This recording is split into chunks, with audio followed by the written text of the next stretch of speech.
Lucky Bhaskar cinema చూసినప్పటి నుంచి నేనెప్పుడు లక్కీ రాజేష్ను అయితను అని ఒకటే గలవరిస్తున్నాడు మా ఓడైతే. మరి దానికోసం ఏం కథలు పడుతున్నాడో, ఏం వేషాలు వేస్తున్నాడో, ఎందుకైతే అందుకే ఓ కంట కనిపెడుతూనే ఉండాలి. నా పేరు రాజేష్. నా జీతం 13,000 రూపాయలు. దరిద్రం నాతో దాండి ఆడుతున్నట్టు బతుకుతున్నా.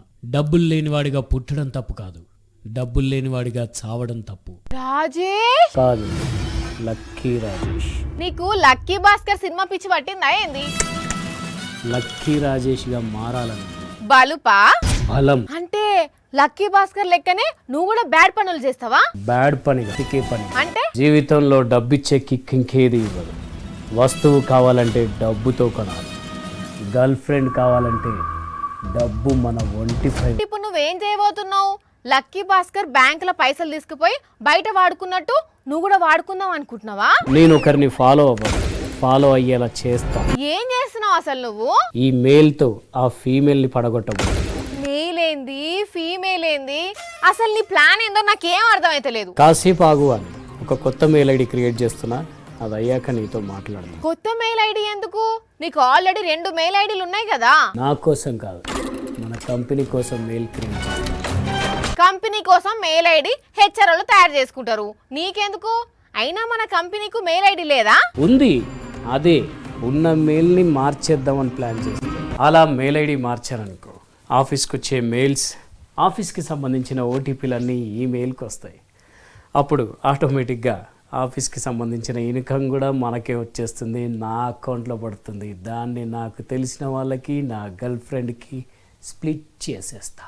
దొరికినావు అనుకో జైల్లో అడుక్క తింటావు. రిస్క్ చేయకపోతే జీవితంలో ఎదగలేం వాని. అయినా ఎప్పులేంది ఇట్లా మారినవేంద్రబాయ్ నువ్వు? పిల్ల కోసం. పిల్లనా? బర్రె పిల్లనా కోడి పిల్లనా? నా పిల్ల, నాకు కాబోయే పిల్ల. ఆ పిల్ల ఎవరురా? నేను ఒక పిల్లని ఇష్టపడ్డవాని, కానీ ఆ పిల్ల నన్ను ఓకే చేయాలంటే నీ దగ్గర ఏమున్నది అని అడుగుతున్నది. అందుకే అర్జెంటుగా నేను లక్కీ రాజేష్ అయిపోవాలి. దానికోసమే మన ఆఫీస్కి సంబంధించి ఒక మెయిల్ క్రియేట్ చేసిన, ఆ మెయిల్కి ఓటీపీలు, ఇన్కమ్ సంబంధించిన డీటెయిల్స్ అన్నీ వస్తాయి. అప్పుడు ఆ ఇన్కమ్ని నేను మొత్తం స్ప్లిట్ చేసేసి నాకు 2 కార్లు, మా పిల్లకు 2 కార్లు, ఇద్దరికి కలిపి ఒక 2 బిల్డింగ్లు ఇట్లా సెట్ చేసేసుకుంటాం. వెంటనే అప్పుడు నా లవ్ని ఆమె యాక్సెప్ట్ చేస్తుంది. అప్పుడు నేను, నా పిల్ల రిచ్. చేతుల బొచ్చేం కాదు. నేను ఎదుగుతున్నా అని చెప్పి నీకు కుళ్ళు కదా, ఏం బాధపడకలే. మా పిల్ల కట్టుకొని వదిలేసిన పాత చీరలు నీకేయమని చెప్పి. ఒక్క నిమిషం ఆగు. ఎవరికి ఫోన్ చేస్తున్నావు? నేనా? మన హెచ్ఆర్ సార్కు. ఎందుకు? అదే నీ మెయిల్ ఐడి ఫీమేల్ ఐడి కదేందో చెప్తే నిన్ను ఉంచాలనో తీసేయాలనో డిసైడ్ చేస్తారు కదా. అమ్మ తల్లి ఆగాగు, నీకు దండం పెడతా, ముందు ఆ ఫోన్ పెట్టాయి, ఉన్న జాబ్ పోతుంది. ఏహే, నువ్వు రిచ్ కదా, నీకెందుకు జాబు? నెత్తి మీద బొచ్చు తప్ప రిచ్ లేదు, గచ్చు లేదు. ఏదో వార్త చెప్దామని అట్లా మాట్లాడినాక అంతే. వార్త ఏం వార్త? మహారాష్ట్రలోని ఒక కంపెనీలో ఈ మోతేవరి కొలువు చేస్తున్నాడు. 13,000 జీతం నెలకు. ఎన్ని రోజులని ఈ జీతానికే పనిచేయాలని తెలివి కొద్దీ లెటర్ హెడ్ మీద మెయిల్ ఐడి మార్చేసిండట కంపెనీ.